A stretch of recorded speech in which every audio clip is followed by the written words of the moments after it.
Hello everyone, thank you for tuning in. Again, I am Kaylee Batesman, the Content Director at SheCanCode, and today we are discussing why those who ask, where do you see yourself in 5 years, are lazy interviewers and managers. I've got the amazing Adelle Desouza, founder of HireHigher, with me today. She's going to share her unconventional yet inspiring career journey, challenging the traditional 5-year plan mentally. Now, from starting as a marketing assistant to becoming a marketing director and business founder in just 12 years, Adelle's success is a testament to the power of continuous skill development and seizing opportunities rather than sticking to a rigid career path. And she's going to tell us all about that today. Welcome, Adelle. Thank you so much for joining us. Thank you so much for having me. I'm thrilled to have the discussion. It's a pleasure to have you on here. We're going to hear a little bit more about your unconventional career journey today. Can you kick us off with a bit of an overview about you, how you got into tech, and just to set the scene for our community, if that's okay? Absolutely. So I think I start a little bit earlier than others in terms of I did a traditional academic route. I went into year 12 and year 13. Unfortunately, year 12 didn't quite work out the way that I wanted. So I am a loud and proud retake kid and took my year 12 AS exams twice. I then went on to year 13 and then I went off to the University of York, completed a business degree and found myself half expecting a job to be handed at the same time the parchment would. So I was completely unsure what I wanted to do. And I fell into, for want of a better phrase, accidentally landed in the data center industry. Started off as a marketing assistant in a startup organization, based a good few miles away from home up in the Midlands. I'm originally from West London. And from there, it's been nothing but a whirlwind. There's been no clear plan or trajectory, and I'm really open with that. But yeah, fast forward a few years, I found myself down in central London, working for a telecoms firm. I then, through, I suppose, passion and professionalism combining, took a step out of marketing, which is for a couple of years, and went into, I suppose, into a HR function, but was all involved around creating graduate programs and apprenticeship programs and how we can welcome, at that time, the next generation into the industry. Again, fast forward a couple of years, I took redundancy at a relatively early age of 27, moved out to Reading, did a stint there, and then found myself with a one-way ticket to Australia. Spent a good couple of years working for a cloud services company out in Australia throughout COVID. And now I am sat on the beautiful Emerald Isle of Ireland in Galway. So really varied, really different. I'm now, as well as being the founder of HireHigher, which hopefully we'll touch on shortly, I'm also the field director for an EMEA marketing team in cybersecurity. So my whole career has been IT and tech. I don't think I ever sat there with an a la carte menu saying I want to do this, this, and this, but I certainly wouldn't change any of it for the world. Incredible. It's nice to hear that you wouldn't change it. And I love the fact that you fell into the world of data centers. That's what happened to me. I fell into data centers and storage, and it sounds like it's going to be really dry, but actually it was one of the best things that ever happened to me into that area. And I never met anybody in that industry that said they regretted it. And you're another one that said, you know what, actually, once you're in it, there's lots of opportunity, there's lots of opportunity to move around. And that's exactly what you did with your career. Yeah, and I think that was it. You kind of, everyone sort of asked, did I have a plan? Did I have a list? Well, of the 5 industries broadly that I've mentioned, I didn't even know they existed until I was in them, right? So data centers, I had no idea, but of course, I was growing up at the time where apps were becoming a thing and social media was developing. I didn't know where that lived. I certainly didn't know that telecoms was an entire industry on its own, let alone public-private cloud. And now I find myself in cybersecurity. So it was one of those things where I guess the door was slightly left ajar and I snuck in, and yeah, they've not been rid of me yet anyway. Yeah, and here you are. So you had quite an impressive career journey, and it's lovely as well that you have a very squiggly career journey. We love those on this podcast, and we love to hear all the ways that people get in and then move around in the industry, and that there's so much opportunity to do that.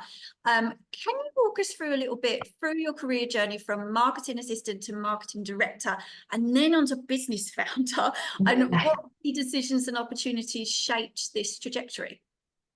Yeah, a couple of things. Networking, I think, is really, really undervalued. I was really fortunate really early in my career that I worked with, a couple of individuals, and I suppose I was dropped in the deep end to a degree when it came to events. Meeting people and talking to people and asking honest questions really, really helped. And through that, I was given different opportunities. And I think that the general rhetoric is, you must say yes. I think some of my advice was, you need to know when to say no. Yeah. You need to know when to say no, whether it's in a job role, whether it's a job opportunity. I remember for a long time thinking that an interview was a one-way process. I remember for a long time thinking if I got offered a job, I must say yes. And it's only when I said no to a job, despite the fact that on paper it was a significant financial uplift, it had this fancy title, but actually I sat down and really looked at it and went, no, that's not for me. That's not a culture that I quite aligned to just yet. They're driving values I don't really see in myself. So I'm going to pass on this one. So I think there was a good few opportunities where I said yes to things and got dropped into the deep end and went solo. And there was a good few times where I said, thank you, but no, thank you. And I think that's really hard to do in your early career without having a network around you that kind of says, hey, that's okay. So that network could be family, it could be friends, but also it could be a professional network. And so they were two huge things that made a massive, massive difference. But also when you do say yes to things, and again, I think that there's a lot on the socials and leaders and coaches say, yes, strive for every new opportunity, is realize what it means when you say yes. The accountability that comes from saying yes, and what you're going to be able to contribute, what you're going to get out of it, and what you're going to be able to put into it. So I think for me, they were some of the key decisions that I learned to make quite early on. And some of them were turning down opportunities to go abroad at a young age, which someone would be like, why didn't you jump at it? I was like, it just wasn't right. It just wasn't right at that time.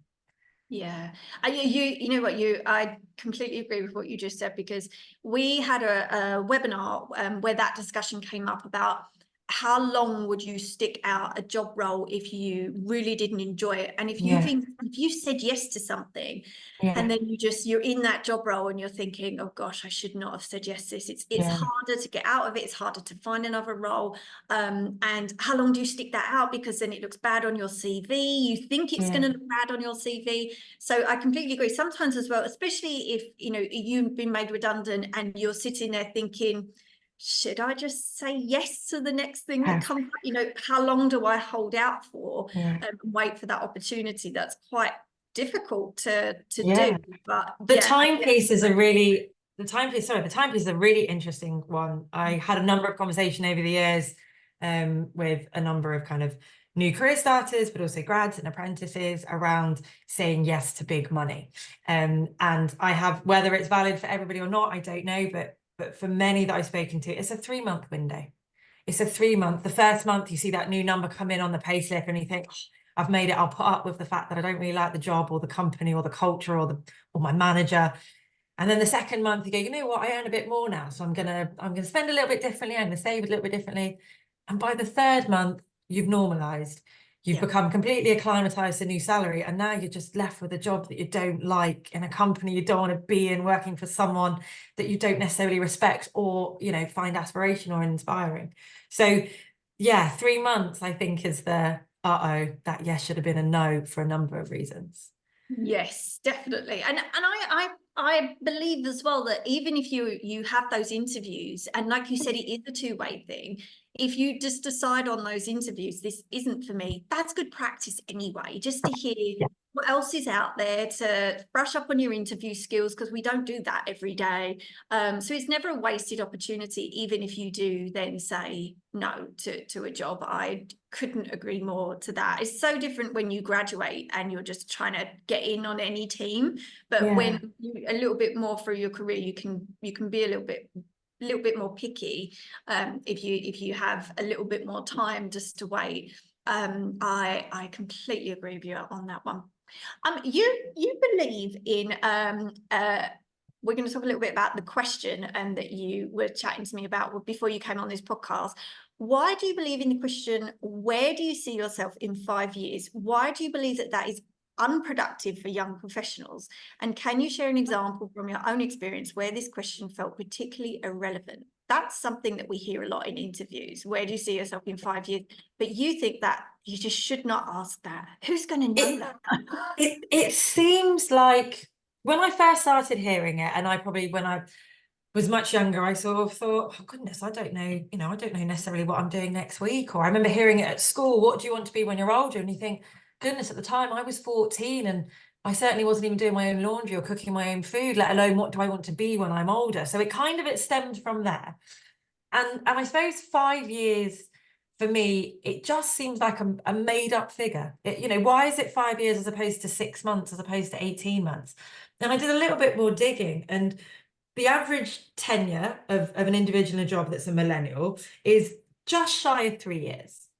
You take that up to Gen X, it's just over 5 years. And baby boomers, it's just over 8 years.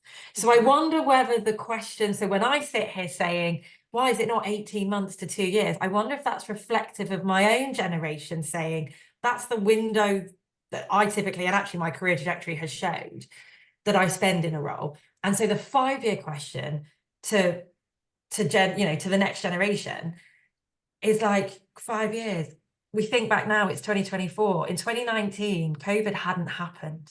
The world had not experienced the pandemic. Yet you're talking to a selection of students in a generation that not only lived through that pandemic, but were educated through that pandemic, that built their work experiences through that pandemic.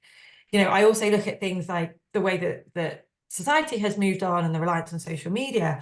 I think I've got figures that would suggest that there was about 650 million TikTok users in 2019. That's now 2.5 billion. So much has changed in 5 years that it does feel like a lazy question. Yes. 5 years is such a large window. I look back 5 years and, well, I certainly wasn't living in Ireland. I hadn't quite left for Australia just yet. I wasn't long after being made redundant. The business that I founded was about a year old, and we were kind of, does this work? Can it work? Will it work? I think there's something to be said for having aspirations. And it's not to say, don't you think past your nose? I think there's having aspirations, but where do you see yourself in 5 years seems lazy. And it implies that there's something that you could do now, ignore the middle 4 years, but as long as you're there in 5 years, don't worry about it. And I'm kind of working on the basis that actually every 6 to 8 to 12 months, you want to be ticking a box that you've created for yourself, or you want to be achieving something, or you want to be starting something new, and that be on that continuous learning. What you don't want is the age-old, it's annual review time, let me update my document a week before the meeting, but actually I've not looked at my KPIs the last 11 months. And the 5-year question encourages that type of behavior. It doesn't matter what I do between now and the next 3 years, because year 4 and 5, I'll really pull my socks up. Exactly that. And I think in tech as well, it's strange to ask that in tech because things move so fast. I mean, the conversations that we have, for instance, we've had conversations on here about AI. How can you predict if you're working in AI where you're going to be in the next 5 years? It does seem it's a ridiculous question to ask in the tech industry where things can change so much, you can move around so much. And also with family as well, you don't know what's going to happen.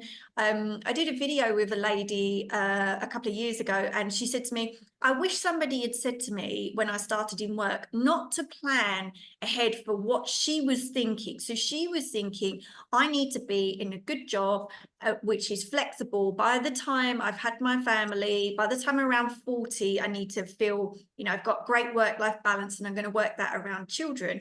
And she said, I wish somebody had just said, just go at it, not thinking right ahead to when you're 40, because she felt like she missed out on so much, and her career had changed so much by the time that actually came around, that she said, I was just thinking ahead way too far, and I wish I'd known where the tech industry was going to take me year by year. And she said, what, I did get to that point eventually, and I did have work-life balance, but it just kind of consumed her for some reason.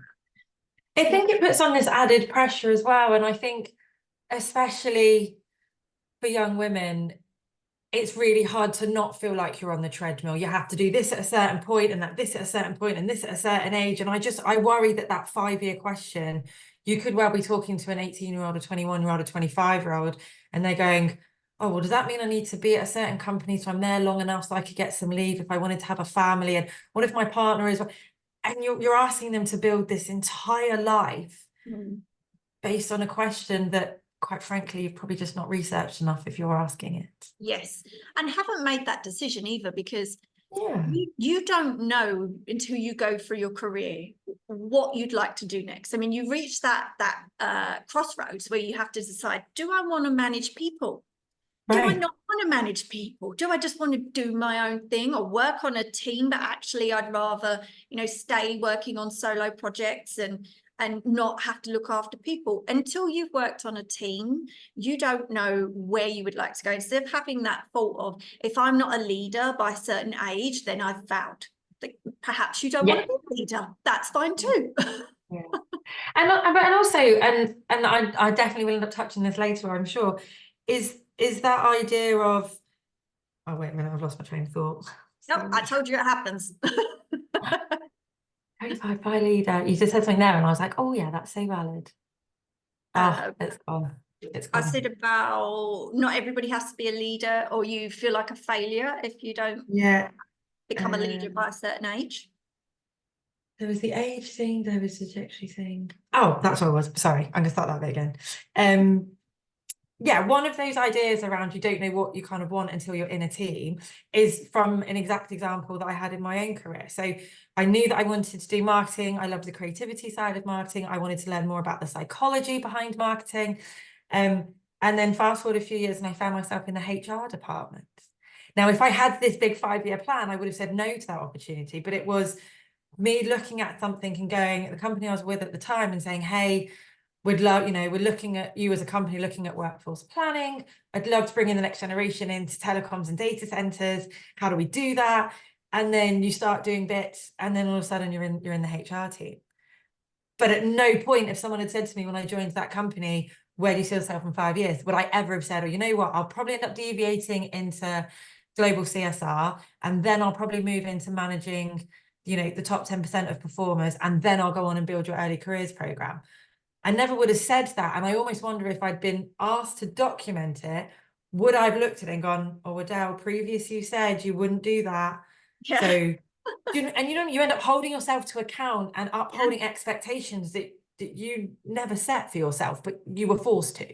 Yes, exactly. And even setting them, I suppose, even annually, we work with a company, one of our corporate ambassadors, and I love the fact that their goals, their company bonuses are not set on how much money you bring in, but it's whether or not you achieve your annual goals.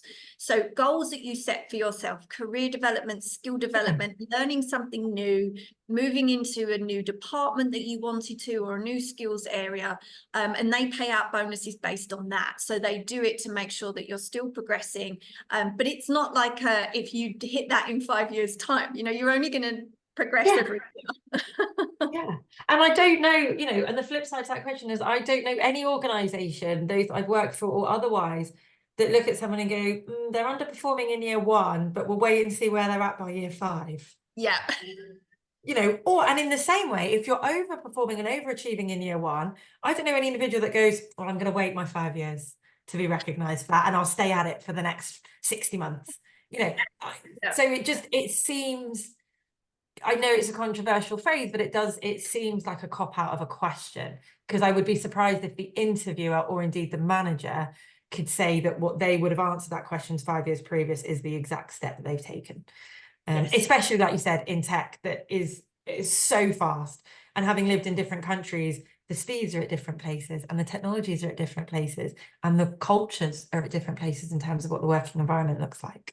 Yes, yeah, another good point. If you do move for work as well, that can completely can change your career trajectory.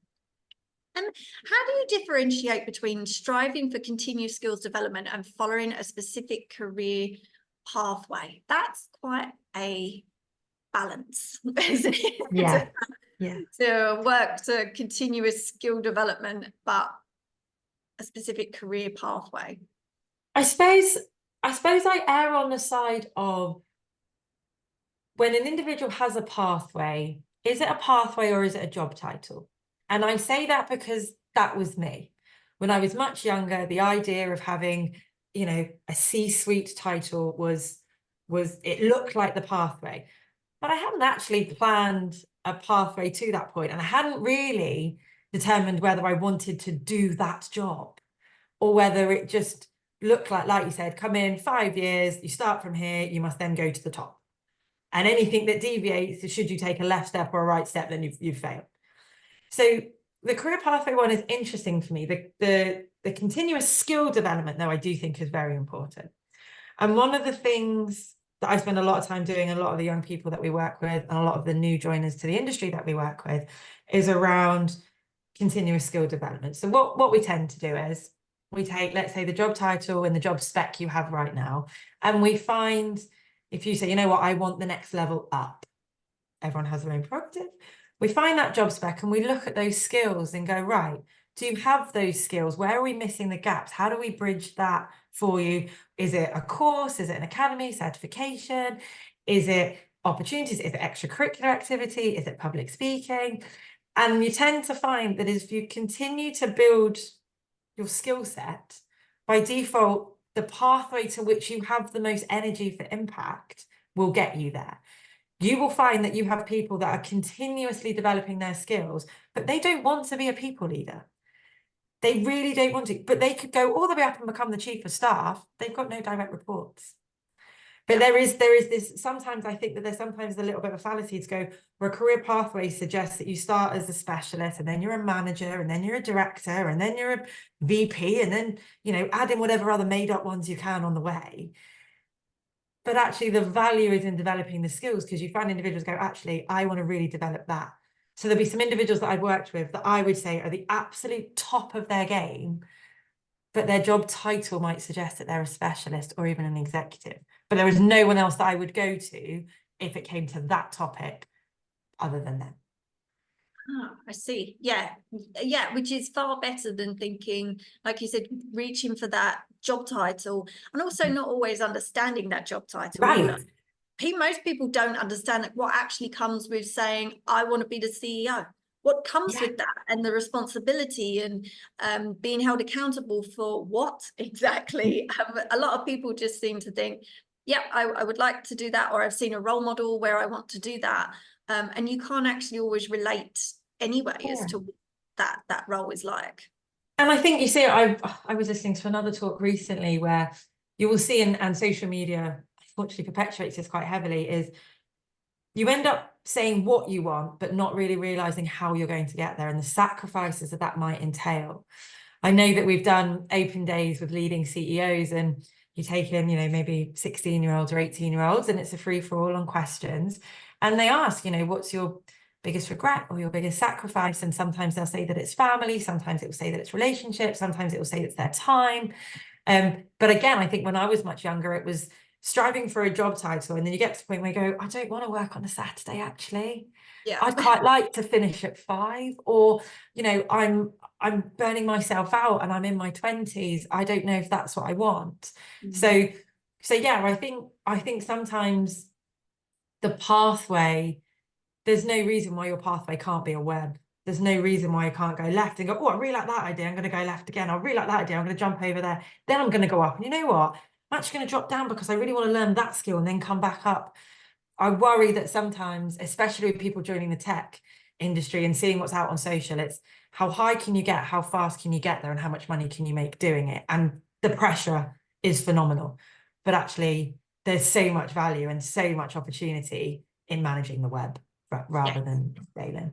And wherever you go as well along the way, the skills that you pick up along the way. And again, it's that you using that word pressure, that's exactly it. I took a sideways step a few years ago, and I wanted to care for a parent, and I went sideways so I could work locally. And I felt at the time it's that pressure of thinking I had to make that decision, to think, you know what, I don't want to do international travel, I want to be closer to home, and I'll just take a step sideways. And looking back, I didn't realize the new skills I would pick up working in something that was similar but slightly out of my comfort zone. And if I hadn't have done that, it wouldn't have got me to my next job and then the next one. But you put that pressure on yourself to think, but I haven't gone up, I went sideways. You know, that's considered that's not a good career move going sideways. But actually, when you come back again to where you wanted to be in the first place, then you bring all these new skills with you anyway. So what does it really matter? Absolutely, absolutely. I want to ask you a little bit about the job market. Obviously, you mentioned COVID previously. So in what ways has the job market become more unpredictable, especially with the pandemic and hybrid working models?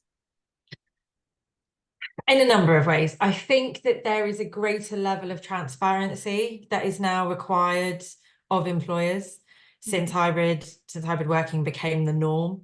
I think that there is a greater respect for work-life balance. I think that I'd like to feel like, you know, there's less pressure, whether you're caring or parenting, or you've got extracurricular activities going on.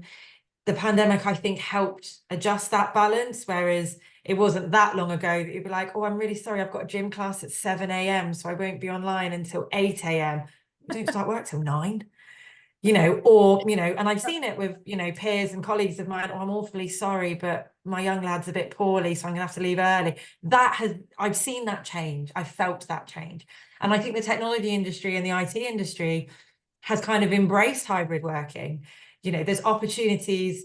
Like I said, I live in the west of Ireland now. I live very rural on a farm, working in cybersecurity and driving, you know, new and diverse talent into the IT industry. That was unheard of before. You needed to go to big cities. You needed to go where the corporates were. And so I think that the job market has changed and become unpredictable, that you can, you know, I can live on a farm and do that, and others can see that and it feels more inspirational. I think working models have changed because working practices have changed. So technology now enables a lot of remote working, but I still don't think we've got to an optimum state of collaboration. I still really value being in the office. I still really value that person-to-person contact. But I do think that the pressures of those that are returning to the workforce or joining the workforce, so much has changed. Like, you know, I was able to do in-person work experience. You know, I've got friends and colleagues that did internships and summer placements. All of that has been remote for the last 4 to 5 years now. Yeah. So I think that there's still a little bit of instability, and I think it's quite hard. I do feel that applicants for jobs are probably, you know, they're a lot more aware of what's out there and what they can and can't ask for, and what's acceptable and what's not acceptable. And I think as the tech industry and the IT industry calls out for the talent that we indefinitely need, it's all about reducing the barriers to entry. So if you as an IT and tech organization can say, yes, let's do, you know, what seems to be quite common in terms of remote working and hybrid working, but also are all of your interviews in central London and you're asking a workforce to travel, you know, an individual, a stay-at-home mum who's been at home for 5 years to travel from north of Birmingham when it's 150 quid one way, and there's no, you know, what are we doing to remove our barriers to entry? Yeah. Is the biggest thing that I've seen COVID and the pandemic do for IT and technology. I think as well that is making, for me personally, I think that makes people stay at jobs that they think, you know what, I really like it here because it's flexible. I have that work-life balance. Like, people are really holding on to that now, especially with more people bringing people back into the office. That thought of moving jobs at the moment as well, as thinking, oh gosh, is the next one going to require me to be in 5 days? Yeah. Because I'm used to that work-life balance. So I think that's making people feel a bit more loyal as well to their jobs, yeah. Maybe sticking around a bit longer than they used to, instead of job hopping, because it is still slightly unstable as to what is going to happen, and whether, you know, you suddenly call back into London or not. So yeah, I agree. It's still, even after all this time, how lovely though that you get to work on a farm and work in cybersecurity. I absolutely love that. I have the true hybrid life, for want of a better phrase. Yes, and one of the brilliant things about working in the tech industry is that we have the flexibility of doing that. What about the academic system? So how does the structured progression of the academic system contribute to an unrealistic career expectation? What do This you one, yeah, this one, I'm so incredibly passionate about this topic. It kind of goes back to the 5-year question. So Yeah. when you start at school in year 7, certainly in the UK, it's all around GCSEs, which take place in 5 years' time. So when you start at 11, it's where are you going to be at 16? What subjects are you going to take? What courses are you going to choose? What pools are you going to, work within? Do you want coursework? Do you want exam work? And because we have an academic system that does that, that after year 7, you go to year 8, and then after year 10, you go to year 11, etc., that for me, when I went from year 12 to year 12 again, you have all of these doubts in your minds of going, well, I didn't go from this year to the next year. Now, that was my choice at my school. It was my choice. For some students, I know it's not their choice. And what it does is, and then we do the same at university level. And then when we bring in new entrants to the industry and we ask them their 5-year plan, we perpetuate this idea that it's all linear. And then we get upset, and you see lots of commentary around it, when young people go, well, I've been working for 12 months. Where's my pay rise? Where's my new office? Where's my car? Well, hold up. You set that precedent. You set that year on year, you're supposed to move in scale in time. And so when you don't, that's where I feel that the pressure and the stress comes from individuals that go, oh goodness, I have to sidestep. And they tell you in such a downbeat way, and then they defend it. There's nothing wrong with it at all. I spent a couple of years when I was much younger. We lived out in America as a family, and their education system at that time was you move when you're academically ready to move. So if your maths ability allows you to go on to the next module of the maths ability, you move years. So I was in a year group with students that were a year older and 2 years younger, or vice versa. But it just meant that, especially in those formative years, you were able to move when you're ready, as opposed to move when your birthday was. Yeah. And so I think that's what happens when you come into your, those early careers, those early years of your career, whether it's a new career or straight from academic life, there is that pressure. And I said it at the beginning, when I got given my degree, I was half expecting the job offer to come at the same time, because I was like, oh, I have a tick box. Thank you. Next, please. And it's out and you're like, okay, I'm applying for one job. Oh God, 1,000 jobs. I still have one job. And it's funny, we were running, we do a number of workshops with sixth formers, and we've run a number of them back in March. And there was a young gentleman that came up to me in year 12, and he said, oh, look, I won't have to go through the application process like others. And I said, oh, why is that? He said, oh, well, I got the top grades. I was like, oh, in the country? He was like, no. I was like, oh, in your borough? No. Or in your school? No. Or in your class? And I was like, right, but when you come out, you are competing with not just your class, you're now competing with the world. Yeah. And so because that rhetoric is you just got to do what you get to do to get to the next bit, you then find when you're 24, and again social media does the same thing, you're 24 and you're not a director, and you're going, oh, what's wrong with me? I failed, I've not made it. No, you're learning, that's all right. Yeah. You don't need to be, and also you might not want to be. Yeah. And I do think that structured progression really, really affects people's ability to have resilience when it comes to your professional career not being linear in terms of seniority and pay. Definitely. And I think that goes back to your point as well about sometimes waiting and saying no, because you do have that pressure, especially when you've just graduated and you're thinking, you know what, should I just say yes? Should I just, and it could start you off in the wrong direction. Your first job could really crush your confidence if you're not very good at it, or you've land on a team that it doesn't align with your values, and you think, actually, I wish I could just do all of that over again, and I could have just said no to that opportunity and waited. But you're right, there is that pressure. I have to get into a job role. I remember going back after graduation. I was lucky enough, I did land a job, and I went to graduation, and I was employed, and I was going to an award ceremony that evening. It was a work do, and I'd never been to a work do, and I was all like, oh, I've got my job, I'm going to a work do.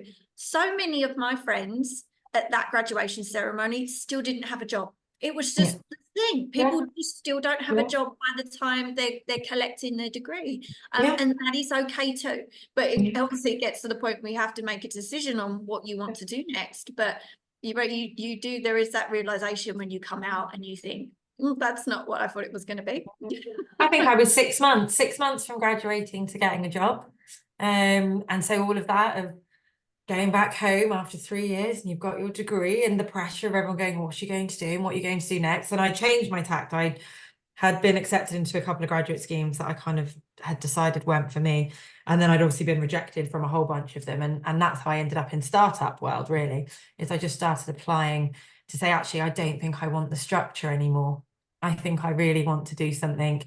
I'm not particularly great with structure and routine as an individual. And I just really leaned into that. And that's where I got as much experience as I could from that startup organization.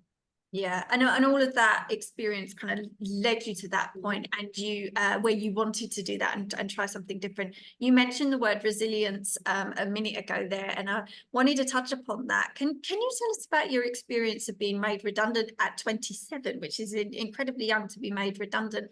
How did this change your perspective on career planning and resilience?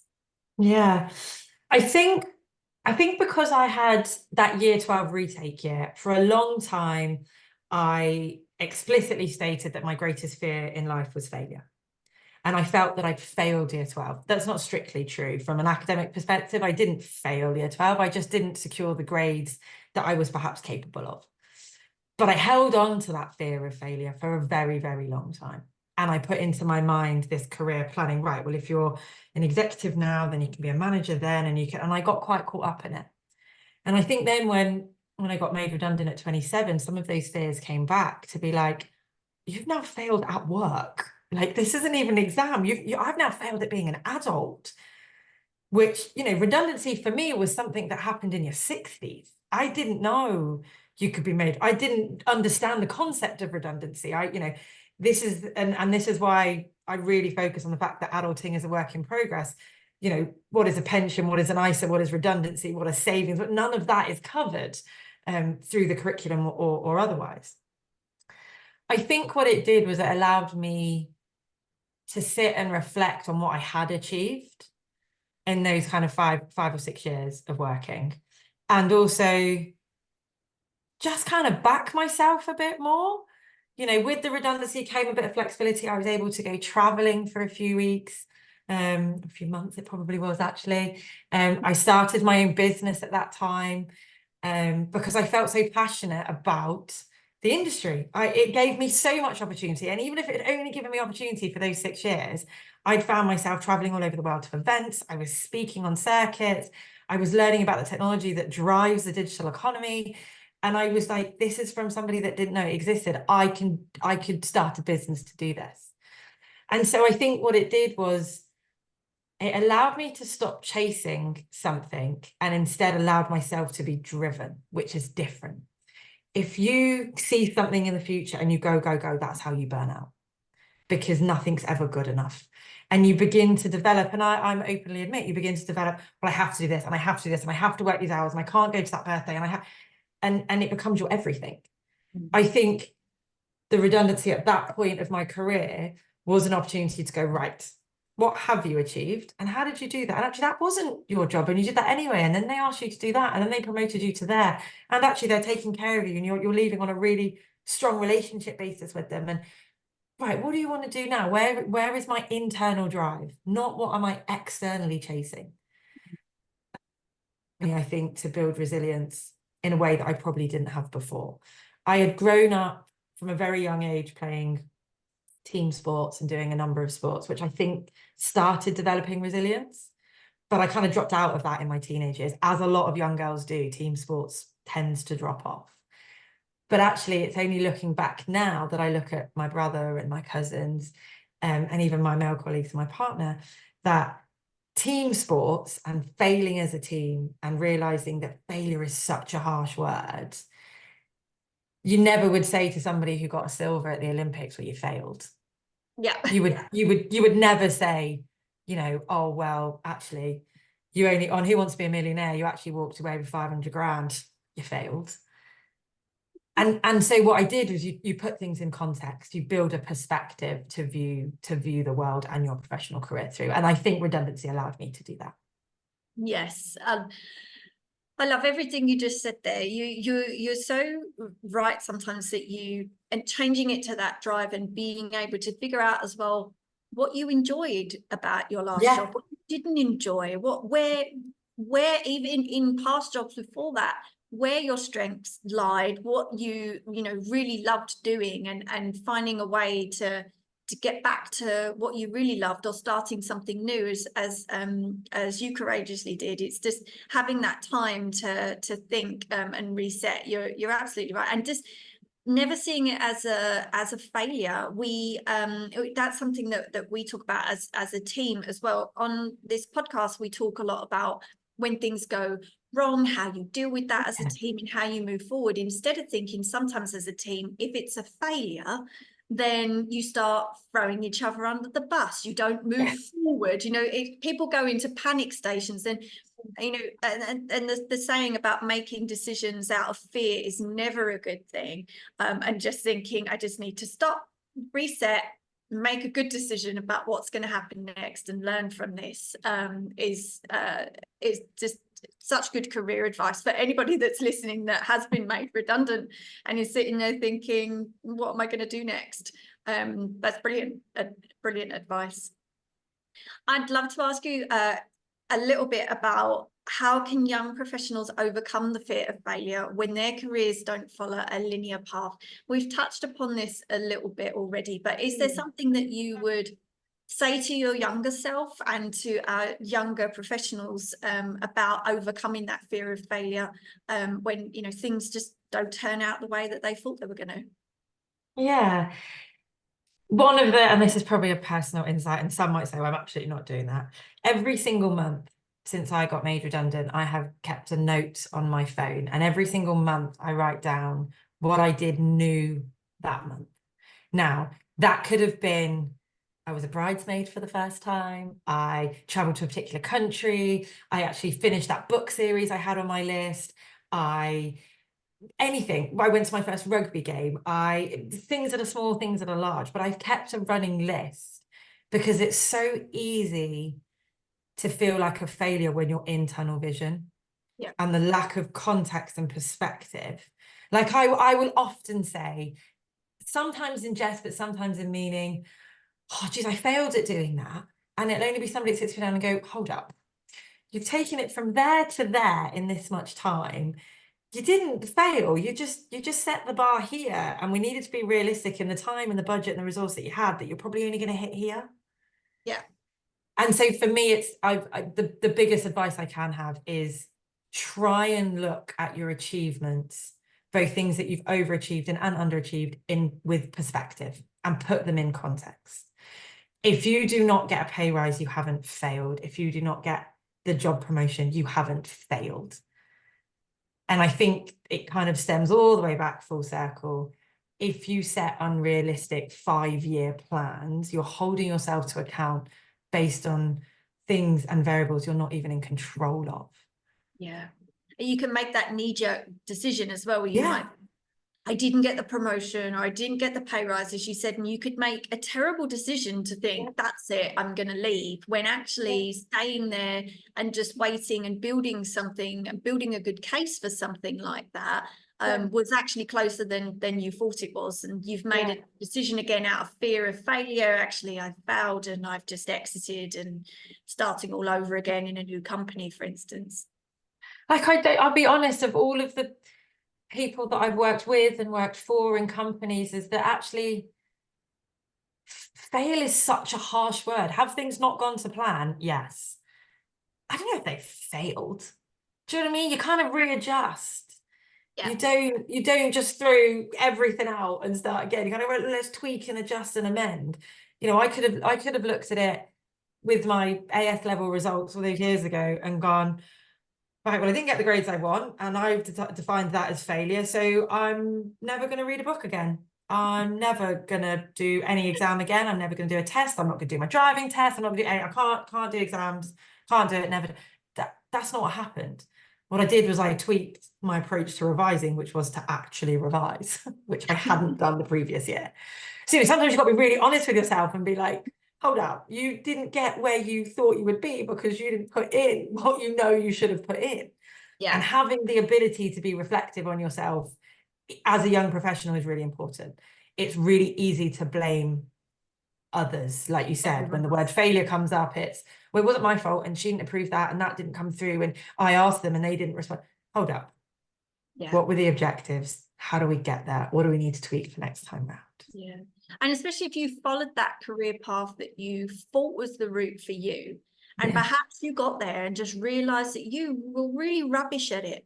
And just thinking, you know what, that wasn't for me and I couldn't even do it. And that was nobody else's fault other than I followed a terrible career path where I just wanted that job and that was it. And actually, you chased something without it. And sometimes we absolutely do. We just go, yeah, that's what I want. And social media will tell us that. And, sometimes our families and friends can tell us that. Or if you have this qualification, or your teachers will say, if you do this course, it means this.